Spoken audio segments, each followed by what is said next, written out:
It seems like we are going to now be into the match.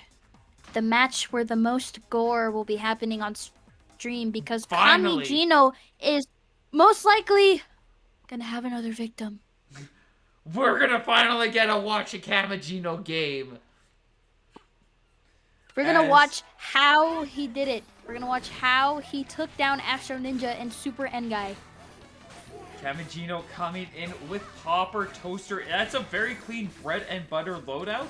It's one step away from a default Ribbon Girl, which is kind of fun just how Ribbon Girl by default has a really strong base loadout. She's the one with the Slap-O-Mander, she's got a Popper. The only difference here would be the Sparky instead of a Toaster, which is the slowest glove. Simply swapping that out with the Toaster rounds her kit out so much and makes her incredibly aggressive and safe. And it can be really hard to catch and punish her movements, which is definitely benefiting Kamigeno here to run the Toaster and Popper. And it can also be we'll have to see if it's able to be used to catch a Virxz.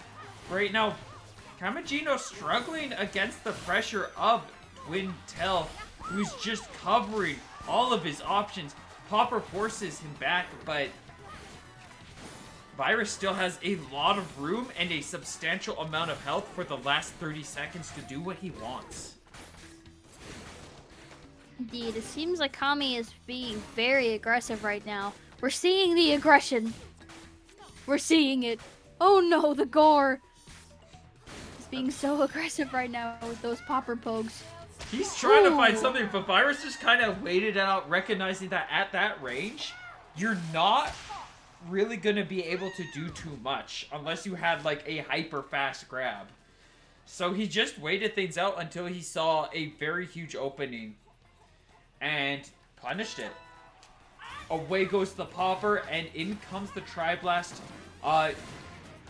As we were seeing with Glyph playing Ribbon Girl, it is a very effective arm on her. You can get some really good pokes. You have a lot of strong movement. You're just capable of doing a lot of really scary things with that loadout. Potential shield breaker, but unfortunately, just the way that was baited, Virxz is able to very cleanly sneak out of the way. Nice! Yeah, Kami really did not want to get Ice Chain there. He wanted to get out of that. He did not want to get grabbed either. He's like, hey, I am the arms killer. I'm going to murder you, and I'm not going to get grabbed. More and like Kamigeno. But it seems like Virxz managed to launch his rush and kill Kamigeno. Solid pressure and patient plays led Virxz to a very confident victory. That was a very difficult matchup for Kami. The Popper definitely didn't work. From what it sounds like, it might have been the incorrect arm. Misclick. Happens.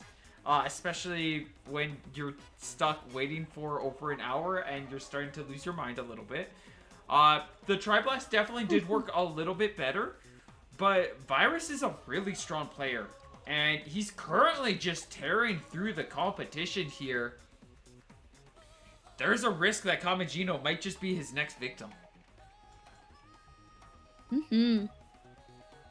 Also, I'm gonna take like a 10-second Yeah, go ahead. AFK break. I'll be right back.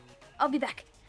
So we are going into the next situation here, looking for where Kamigeno is going to pick after the stage strikes. There's a lot of places that could be pretty good for a Ribbon Girl. But it's kind of difficult because Swintel can work in a lot of those stages as well. I know I could easily think Spring Stadium because you can do the basic cheese strats of Ribbon Girl Forever in the air, but that's not actually as good as you'd think when your opponent knows what's going on, or they can also use the springboards. Especially when it's a Twin Tail who can just hover in the air and just go for a responding punish. Ramen Ring is a pretty interesting pick. You can do some good camera shenanigans if you get the high ground to really pressure and mix up your opponent. You can go for some nice I'm meaty back. grabs. What did I miss? You missed so much. Everything is on fire. Christmas is canceled. We're going to Ramen Ring. And Ribbon Ring, or Ramen Ring, is going to be a pretty interesting one because Ribbon Girl can get away with a lot of huge camera shenanigans if Kamigeno can get some things going online.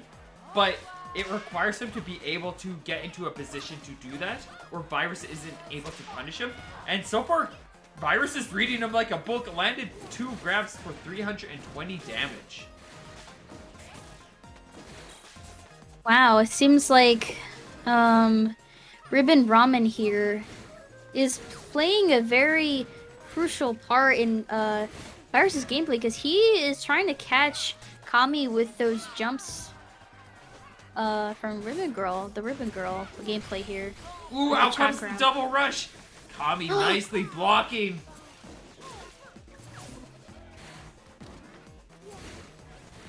Both players look like they're going to safely recover their arms. No more pressure coming in from either side, so we do not get a disarm.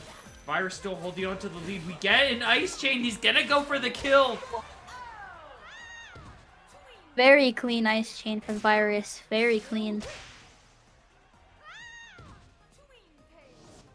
I noticed that Virxz is a lot more aggressive in this game. He does not want to die. He does not want to be the next victim from Kami. He really does not want to be the next victim. I think, entertainment aside, while true, I think the reason is he's got a rundown on how Kamigeno is playing Ribbon Girl. He's seen how Kami kind of is bouncing about, recognizing when he's looking to land, and is punishing them with things like the chakra, like that rush, and just getting a lot of very safe damage. The big reason why Ribbon Girl struggles a lot in the competitive scene is it's really hard to be properly unpredictable with her. Like, her big trick is that she's supposed to be really hard to catch. But when you realize that the way you beat her is she needs to land eventually.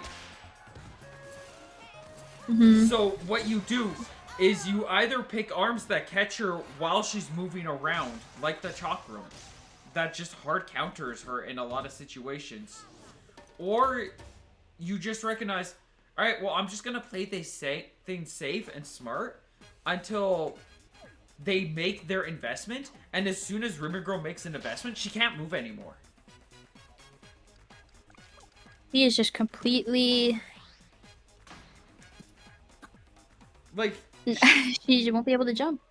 She does, like, if she has safe enough arms, she can continue with movement and the sorts, but in a lot of situations, it's like, she's kind of, like, if they don't play themselves right, they go for their attack after they land, or they go for their attack while in the air, and all of a sudden, it's like, oh, they're just a sitting duck now. And that's the big problem with Ribbon Girl, is there's a lot of situations where they can't attack. Because if they attack in that moment, they've basically given you a free hit. So it's about... Yeah, and that honestly leaves a lot of room for punishment as well. So then you have to learn about what's okay and what's not okay to do as a Ribbon Girl. And it's really hard to get into understanding those situations because a lot of them are matchup dependent. A lot of them are, oh, does my opponent have a chakram? Do they have an anti-air? Are they just playing safe arms where they can catch me the second I fast fall? Because you think the fastball should be safe, it's not actually that safe. There's a lot of situations where your opponent just sees you fastball and then they hit you anyways. Yeah, this game is weird. This game is so weird. It's weird, but a lot of it stems from the fact that outside of Dr. Coil, it is actually a bad idea to be in the air. The way ARMS is designed, you're actually more off outside of exceptions of like Dr. Coil and Kid Cobra. You're actually in a worse position if you are in the air, and that unfortunately applies to Ribbon Girl as well. So her entire kit is defeated by just the fact that, like, yeah, being above means you get height advantage, but you immediately have less resources because you're in the air. Mm-hmm. And unfortunately, Kamigeno is down, meaning that Virxz will move on to the grand finals, I believe.